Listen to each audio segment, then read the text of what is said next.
Hello everyone. Today I'm going to discuss about acid, base and salts. এটা কেমিস্ট্রির একটা chapter. Acid, base আর salt বলতে আমরা কি বুঝি? অ্যাসিড বলতে সেই সমস্ত কম্পাউন্ডসদেরকে বোঝায় যাদেরকে আমরা টেস্ট সাওয়ার হয়, যাদের টেস্টটা সাওয়ার হবে, যাদের কেমিক্যাল ডেফিনেশন বলতে গেলে আমরা কি বলবো, যে জলে দিলে পরে, জলে ডিসলভ করলে পরে বা লিকুইড স্টেটে তারা H+ আয়ন প্রোভাইড করবে। যদি কোনো অ্যাসিডকে তুমি জলে ডিসলভ করো তাহলে সে H+ আয়ন তৈরি করবে। এটা অ্যাসিডের কেমিক্যাল ডেফিনেশন। এছাড়া অ্যাসিডকে চেনার উপায় কি? অ্যাসিড কম্পাউন্ডসকে চেনার আরেকটা উপায় হচ্ছে, খুব কমন একটা ইন্ডিকেটর আছে যাদেরকে আমরা জানি লিটমাস বলে। লিটমাস পেপার, ব্লু লিটমাস পেপারকে যদি তুমি অ্যাসিডে ডিপ করো তাহলে তুমি দেখতে পাবে অ্যাসিডটা ব্লু লিটমাস পেপারকে রেডে কনভার্ট করে দিয়েছে।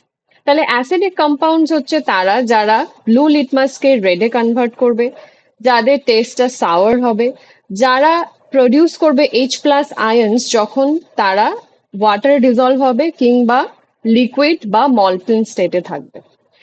এরা ইলেকট্রিসিটি কন্ডাক্ট করতে পারে। কেন? তার কারণ অ্যাসিড যে ওয়াটারে ডিজলভ অবস্থায় বা লিকুইড অবস্থায় যে H+ আয়ন প্রোভাইড করছে, সেই H+ আয়নের জন্য তারা ইলেকট্রিসিটি কন্ডাক্ট করতে পারে। ফ্রি ইলেকট্রনস থাকে সলিউশনের মধ্যে যারা ইলেকট্রিসিটি কন্ডাক্ট করতে হেল্প করে।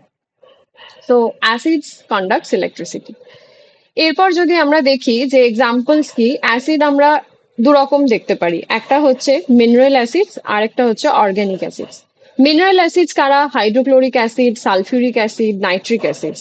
This three acids are extremely strong, খুব স্ট্রং অ্যাসিডস এরা, এবং এদেরকে বলা হয় হচ্ছে মিনারেল অ্যাসিডস। এরা স্ট্রং অ্যাসিড আর উইক অ্যাসিড, নিশ্চয়ই স্ট্রং অ্যাসিড আছে যখন, তাহলে আরেক প্রকারের অ্যাসিড হবে উইক অ্যাসিড। স্ট্রং অ্যাসিড কাদেরকে বলে? যে সমস্ত অ্যাসিড ওয়াটারে ডিজলভ হলে পরে সম্পূর্ণরূপে ডিসোসিয়েট করে যায়, সম্পূর্ণরূপে ব্রেকডাউন করে যায় এবং H+ আয়ন দেয়, তাদেরকে বলা হয় হচ্ছে স্ট্রং অ্যাসিডস। তো এই মিনারেল অ্যাসিড ছাড়া আরো যে অ্যাসিডস গুলো রয়েছে তাদেরকে আমরা অর্গানিক অ্যাসিডস ক্যাটাগরিতে ফেলি। অর্গানিক অ্যাসিডস কিন্তু উইক অ্যাসিড হয়, যেমন ধরো টমেটোতে থাকে, আপেলে থাকে, বা মিল্কে ল্যাকটিক অ্যাসিড থাকে, আমাদের ভিনিগার যে অ্যাসিটিক অ্যাসিড থাকে, তারপরে পিঁপড়ে বা ভিমরুল বা মৌমাছি এদের যে স্টিং হয় বা এরা যে কামড়ায় তখন এদের কি পুট করে? ফর্মিক অ্যাসিড পুট করে। বা নেটেল লিফ বলে এক ধরনের পাতা হয় যার ছোট ছোট ছোট ছোট পাতার উপরে রোয়া থাকে, সেই রোয়াগুলো স্কিনে লাগলে পরে সে তার মধ্যে অ্যাসিড থাকে ফর্মিক অ্যাসিড, যার জন্য জ্বালা করে বা ইরিটেশন হয়। তো এই জাতীয় যে সমস্ত অ্যাসিডস আছে তাদেরকে আমরা বলি হচ্ছে অর্গানিক অ্যাসিডস। অর্গানিক অ্যাসিডসকে উইক অ্যাসিড কেন বলা হয়? তার কারণ এরা ওয়াটারে ডিসলভ করলে পরে ফুললি ডিসোসিয়েট করে না, পার্শিয়ালি ব্রেকডাউন হয়, মানে প্রচুর পরিমাণে H+ আয়ন এরা দিতে পারে না, তাই এদেরকে অর্গানিক অ্যাসিড বলা হয়। একটা মিনারেল অ্যাসিড আছে যেটা এক্সেপশনাল। মিনারেল অ্যাসিড আমি একটু আগে কি বললাম? Hydrochloric acid, sulphuric acid, nitric acid, এরা হচ্ছে স্ট্রং অ্যাসিড এবং এদেরকে মিনারেল অ্যাসিড বলা হচ্ছে। কার্বনিক অ্যাসিড হচ্ছে এমন একটা মিনারেল অ্যাসিড যাকে আমরা উইক অ্যাসিড ক্যাটাগরিতে ফেলবো। মিনারেল অ্যাসিড হওয়া সত্ত্বেও এ উইক অ্যাসিড, কারণ একে জলে দ্রবীভূত করলে পরে এ ফুললি ডিসোসিয়েট করতে পারে না। তো কার্বনিক অ্যাসিড এর ফর্মুলা কি? H2CO3। কার্বনিক অ্যাসিডকে আমরা কোথায় ইউজ করি? সফট ড্রিঙ্কস বা সোডা ওয়াটার বানানোতে কার্বনিক অ্যাসিডকে ইউজ করা হয়। ঠিক আছে? এছাড়া যে সফট ড্রিঙ্কস এর মধ্যে মোস্টলি যেটা আমরা ব্ল্যাক সফট ড্রিঙ্কস বলে থাকি, কোকা কোলা বা থামস আপ, এগুলোর মধ্যে হচ্ছে একটা শার্প ফ্লেভার থাকে। সেই ফ্লেভারটা আসে হচ্ছে ফসফরিক অ্যাসিডের প্রেজেন্সে। তার মানে সফট ড্রিঙ্কস এর মধ্যে আমরা দু ধরনের অ্যাসিড দেখি, একটা কার্বনিক অ্যাসিড আর একটা হচ্ছে phosphoric acid. Classification of acids আমি একটু আগে বললাম, দু রকম হচ্ছে বেসড আপন দ্য সোর্স। একটা মিনারেল অ্যাসিডস যাদেরকে আমরা বললাম HCl, H2SO4 আর নাইট্রিক অ্যাসিড। আরেকটা হচ্ছে অর্গানিক অ্যাসিড, যেমন লেমন জুস বা সাইট্রিক অ্যাসিড যেটা থাকে, দুধের মধ্যে থাকে ল্যাকটিক অ্যাসিড, কিংবা ধরো অ্যান্ডস স্টিং এর মধ্যে থাকে হচ্ছে ফর্মিক অ্যাসিড, এগুলো হচ্ছে অর্গানিক অ্যাসিড। কনসেন্ট্রেটেড অ্যাসিড আর ডাইলিউট অ্যাসিড, এই দুটোর মানে কি? কনসেন্ট্রেটেড অ্যাসিড মানে যে অ্যাসিডের মধ্যে কোনো রকম ওয়াটার প্রেজেন্ট নেই, যে অ্যাসিডটা ইটসেলফ লিকুইড কন্ডিশনে রয়েছে, কোনো ওয়াটার তার মধ্যে অ্যাড করা হয়নি, তাকে আমরা বলবো কনসেন্ট্রেটেড অ্যাসিড।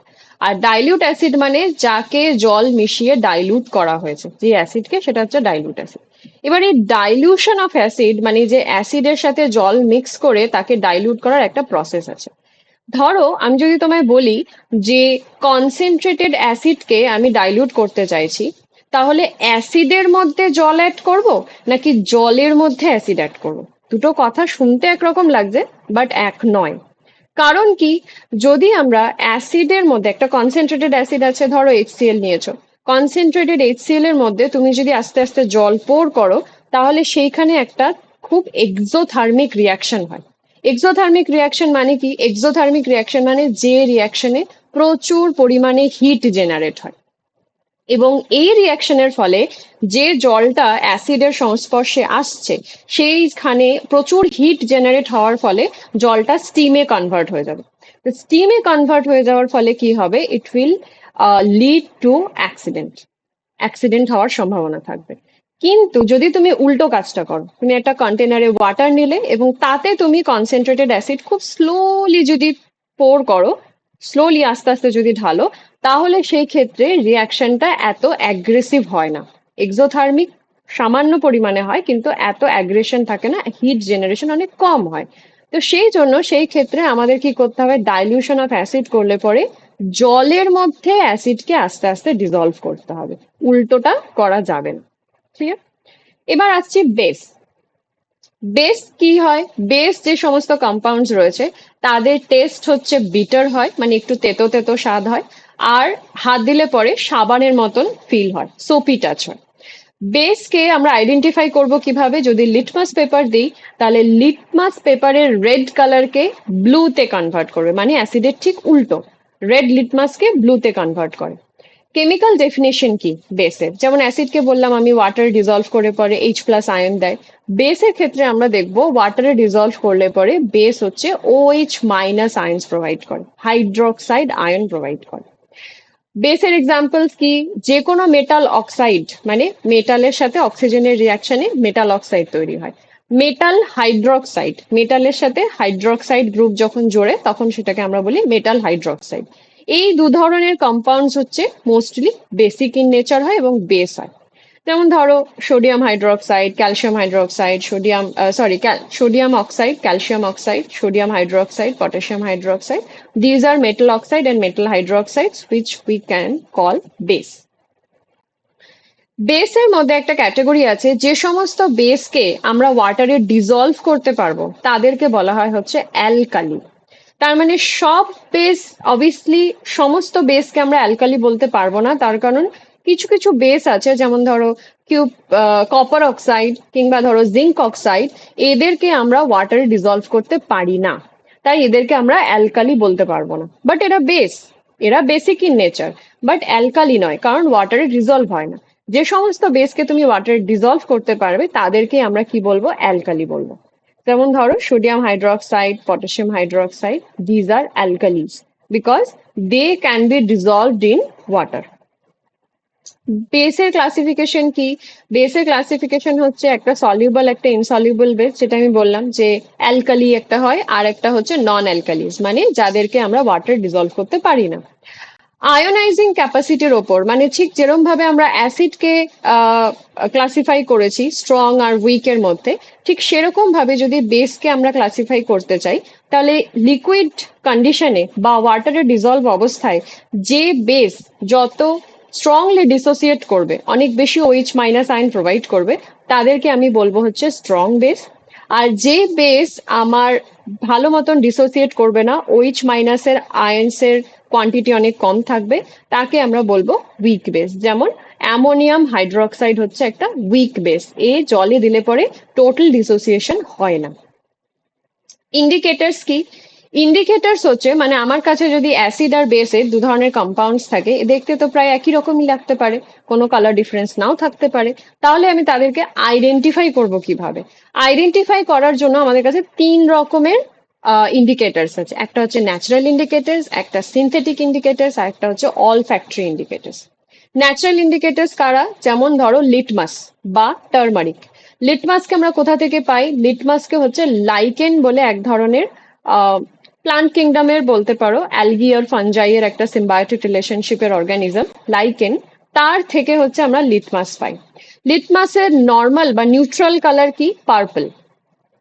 লিটমাস পেপার দিয়ে আমরা অ্যাসিড এবং বেস দুজনকে আইডেন্টিফাই করতে পারবো। একদম শুরুতেই বললাম যে ব্লু লিটমাসকে রেডে কনভার্ট করে হচ্ছে অ্যাসিড, আর বেস হচ্ছে রেড লিটমাসকে ব্লুতে কনভার্ট করে, বেস উল্টো কাজটা করে। তো লিটমাস দিয়ে আমরা অ্যাসিড বেস আইডেন্টিফাই করতে পারছি। আরেকটা ন্যাচারাল ইন্ডিকেটর বললাম হচ্ছে টার্মারিক। টার্মারিক কি করে? টার্মারিককে যদি তুমি অ্যাসিডে দাও তাহলে টার্মারিক কোনো কালার চেঞ্জ করবে না। টার্মারিকের ন্যাচারাল কালার কি? ইয়েলো। তো অ্যাসিডে দিলে পরে ও ইয়েলোই থাকবে। বাট তুমি যদি বেসে দাও তাহলে টার্মারিক কালার চেঞ্জ করে রেড হয়ে যাবে।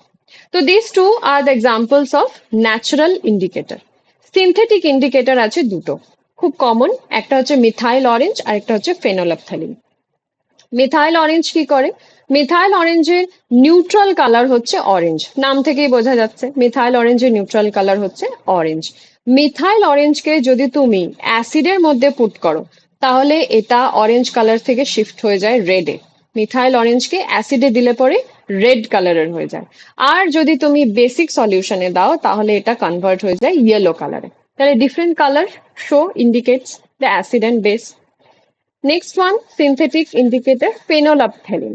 ফেনোল্যাপথ্যালিন কি করে? নিউট্রাল কালার হচ্ছে ফেনোল্যাপথ্যালিনের কালারলেস, এর কোনো কালার নেই, একদম ওয়াটারের মতন কালারলেস একটা লিকুইড। বাট তুমি যদি একে অ্যাসিডে দাও তাহলে এ কালারলেসই থাকে, কিন্তু যদি তুমি একে বেসের মধ্যে দাও তাহলে এটা পিঙ্ক কালারের হয়ে যায়, খুব লাইট একটা পিঙ্ক কালার প্রোভাইড করে। তো ফেনোল্যাপথ্যালিনকেও আমরা অ্যাসিড বেস ডিটেক্ট করার জন্য ইউজ করতে পারি। আরেক ধরনের আমি ইন্ডিকেটর বললাম সেটা হচ্ছে all factory indicator. All factory indicators হচ্ছে, অল ফ্যাক্টরি কথাটা আমাদের কার সাথে রিলেটেড? স্মেল, স্মেল টেস্টের সাথে অল ফ্যাক্টরি।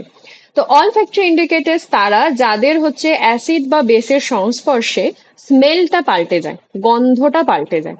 যেমন ধরো পেঁয়াজ, পেঁয়াজকে যদি তুমি বেসের মধ্যে দাও তাহলে পেঁয়াজের যে একটা তীব্র স্মেল আছে সেই গন্ধটা চলে যাবে, ইট লুজেস ইট স্মেল। বা ধরো ভ্যানিলা এক্সট্রাক্ট কিংবা ধরো লবঙ্গ তেল, যাদের খুব স্ট্রং এসেন্স থাকে, যাদের খুব স্ট্রং গন্ধ থাকে, তাদেরকে বেসের মধ্যে দিলে পরে তারা গন্ধ লুজ করে, কিন্তু অ্যাসিডে দিলে পরে স্মেল অ্যাজ ইট ইজ থাকে। তাহলে এই একটা ডিস্টিংশনের কারণে আমরা অল ফ্যাক্টরি ইন্ডিকেটরসকে অনেক সময় ইউজ করি অ্যাসিড বেস আইডেন্টিফাই করার জন্য। ওকে, রিয়াকশনস, অ্যাসিড বেসের রিয়াকশন যদি দেখতে হয় তাহলে মেটালসদের সাথে অ্যাসিড রিয়াক্ট করে কি তৈরি করে? অ্যাসিড মেটাল সল্ট আর হাইড্রোজেন গ্যাস। বেসও সেম, মেটাল সল্ট আর হাইড্রোজেন গ্যাস তৈরি করে। হাইড্রোজেন গ্যাসকে মানে একটা কোনো রিয়াকশনে একটা কালারলেস, অর্ডারলেস, মানে গন্ধ নেই, বর্ণ নেই, এরকম একটা গ্যাস প্রডিউস হচ্ছে, তো সেটা কি গ্যাস আমি কি করে বুঝবো? তো এর একটা কনফার্মেশন টেস্ট আছে। হাইড্রোজেন গ্যাসকে বোঝার জন্য যেখান দিয়ে গ্যাসটা বেরোচ্ছে সেইখানে যদি তুমি একটা বার্নিং ক্যান্ডেল, জ্বলন্ত মোমবাতি নিয়ে যাও তাহলে একটা পপ করে সাউন্ড হবে। এই সাউন্ডটা থেকে আমরা হাইড্রোজেন গ্যাস কনফার্ম করতে পারি। এরপর যদি মেটাল কার্বনেট বা হাইড্রোজেন কার্বনেট বা বাইকার্বনেটের সাথে যদি রিয়াক্ট করে, কার্বনেট মানে হচ্ছে যে কম্পাউন্ডের মধ্যে CO3 এই গ্রুপটা থাকবে, আর বাইকার্বনেট মানে হচ্ছে যে কম্পাউন্ডের মধ্যে HCO3 গ্রুপটা থাকবে। তো এই HCO3 আর CO3 এই দুটো গ্রুপ থাকলে পরে কার্বনেট আর বাইকার্বনেট হয়। এদের সাথে এই ধরনের কোনো কম্পাউন্ডের সাথে মেটাল যদি রিয়াক্ট করে, অ্যাসিড যদি রিয়াক্ট করে, মেটালিক এই ধরনের কোনো কম্পাউন্ডের সাথে অ্যাসিড যদি রিয়াক্ট করে তাহলে সেক্ষেত্রে কি তৈরি হয়? কার্বন ডাই অক্সাইড আর ওয়াটার তৈরি হয়। এই কার্বন ডাই অক্সাইড গ্যাস আবার একটা অর্ডারলেস, কালারলেস গ্যাস। তো এই গ্যাস থেকে আইডেন্টিফিকেশনের একটা খুব ইম্পর্টেন্ট টেস্ট আছে, সেই টেস্টটার নাম কি? Lime water test. Lime water test কি? লাইম মানে হচ্ছে চুন জল, লাইম ওয়াটার মানে হচ্ছে চুন জল। তো চুন জলের মধ্যে দিয়ে যদি কার্বন ডাই অক্সাইডকে পাস করানো হয় তাহলে কি তৈরি হয়? Calcium carbonate. এই ক্যালসিয়াম কার্বনেট হচ্ছে চক বা মার্বেল এই সমস্ত র ম্যাটেরিয়াল। ক্যালসিয়াম কার্বনেট কিন্তু ওয়াটারে ডিজলভ হয় না, তো এটা একটা পাউডার ফর্ম। এবং এটা কি হয়? কেমিক্যাল রিয়াকশনে যখন তৈরি হয়, তৈরি হওয়ার পর যে পাত্রে রিয়াকশন হচ্ছে সেই পাত্রের নিচে থিতিয়ে পড়ে, যেটাকে আমরা কি বলি?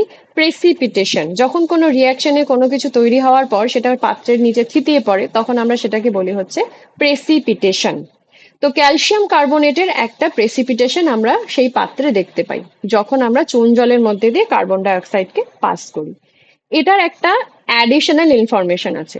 যদি কার্বন ডাই অক্সাইডকে এক্সেস পরিমাণে এই জলের মধ্যে দিয়ে পাস করানো হয়, তাহলে এই ক্যালসিয়াম কার্বনেটটা কনভার্ট হয়ে যায় ক্যালসিয়াম বাইকার্বনেট কম্পাউন্ডে।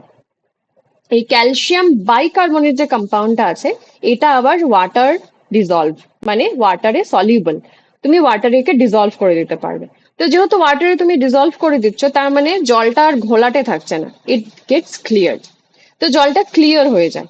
তো এটা হচ্ছে lime identification test, lime water test for carbon dioxide. Carbon ডাই অক্সাইডকে আইডেন্টিফাই করার জন্য আমরা এই টেস্টটা করে থাকি। তো এই টেস্টের দুটো পার্ট।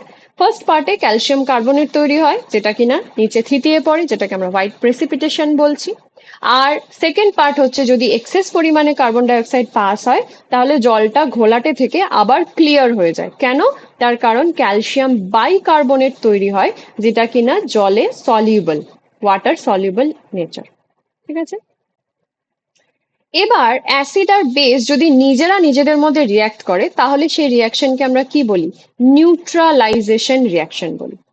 সেই রিয়াকশনের ফলে কি তৈরি হয়? একটা অ্যাসিড আর একটা বেস যদি রিয়াকশন করে, তাহলে তৈরি হয় সল্ট আর ওয়াটার।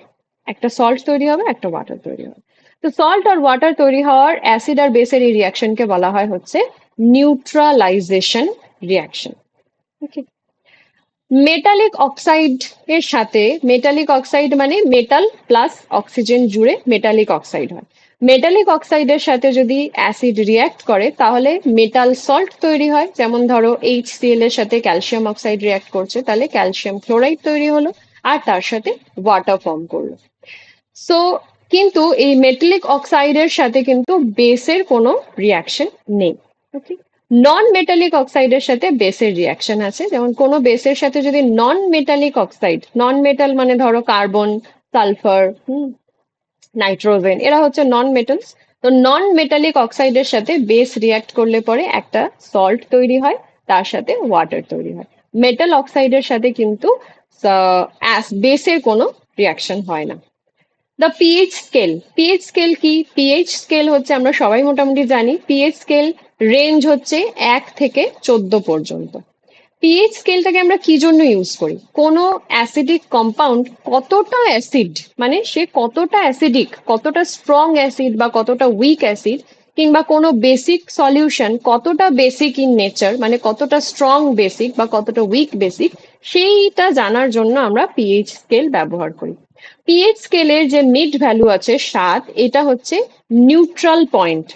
7 কোনো সলিউশনের যদি পয়েন্ট পিএইচ স্কেলে তোমাকে ভ্যালু 7 দেয়, তার মানে হচ্ছে সেই সলিউশনটা নিউট্রাল ইন নেচার, সে না অ্যাসিডিক না বেসিক।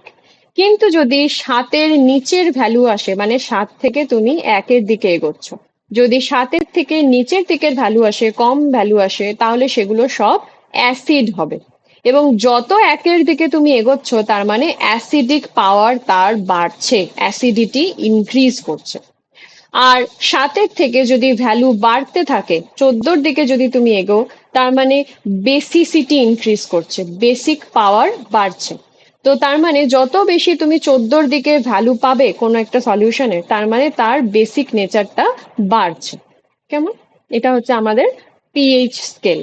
পিএইচ এর পি যে ওয়ার্ডটা আছে, সেটা হচ্ছে পোটেন্স, যার মানে হচ্ছে পাওয়ার। ওই যে বললাম, কতটা স্ট্রং অ্যাসিড বা কতটা স্ট্রং বেসিক ইন নেচার, সেটা জানার জন্যই কিন্তু আমরা পিএইচ স্কেলটা ইউজ করি। যেমন ধরো আমাদের স্টোম্যাকে পিএইচ থাকে হচ্ছে 1.8 থেকে 2.2 এর মধ্যে রেঞ্জ করে। তার মানে বোঝা যাচ্ছে 1.8 থেকে 2.2 মানে এই রেঞ্জে। তার মানে খুবই স্ট্রং অ্যাসিডিক ইন নেচার আমাদের স্টোম্যাকে, এবং HCl থাকার জন্য এটা হয়। তো এই যে ভ্যালুটা থাকছে, এই ভ্যালুটা থেকে তুমি বুঝতে পারছো যে ওই সলিউশনটা প্রচন্ড অ্যাসিড বা প্রচন্ড বেসিক, এটা বোঝা যাচ্ছে। কতটা বেসিক কতটা অ্যাসিড সেটা আইডেন্টিফাই করা যায় এই পিএইচ স্কেল থেকে।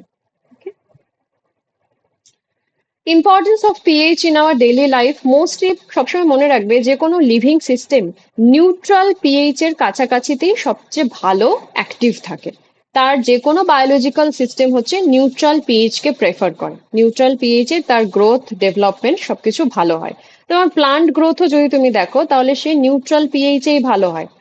ইভেন যদি বৃষ্টির জলের পিএইচ 5.6 এর নিচে চলে যায় তাহলে সেটাকে আমরা বলে থাকি হচ্ছে অ্যাসিড রেন, মানে সেই বৃষ্টির জলের মধ্যে অ্যাসিডিটি বেড়ে গেছে। কিংবা ধরো যদি তোমার আমাদের মুখের ভেতরের একটা পিএইচ মেনটেন করতে হয়, সেই পিএইচটা যদি আমাদের মুখের ভেতরে 5.5-এর থেকে কমে যায়, মানে অ্যাসিডিকের দিকে যাচ্ছে, তাহলে আমাদের দাঁতের ক্ষয় হয়, টুথ ক্যাভিটি তৈরি হয়। এছাড়া স্টোমাকের মধ্যে আমি একটু আগে বললাম আমাদের পিএইচ কত থাকে, 1.8 থেকে 2.2 এর মধ্যে রেঞ্জ করে। তো সেই পিএইচটা আমাদের স্টোমাকে কিসের জন্য থাকে, এইচসিএল এর প্রোডাকশনের জন্য থাকে, এবং সেটার হেল্প মানে সেটার বেনিফিটটা কি? বেনিফিট হচ্ছে আমাদের ডাইজেস্টিভ সিস্টেমে যে প্রোটিওলাইটিক এনজাইম আছে, মানে প্রোটিন ডাইজেশন করার জন্য যে এনজাইম গুলো আছে তাদেরকে অ্যাক্টিভেট করার জন্য সেই পিএইচ রেঞ্জটা দরকার। So these are some basic informations about acid and base. I hope this will help you. Thank you.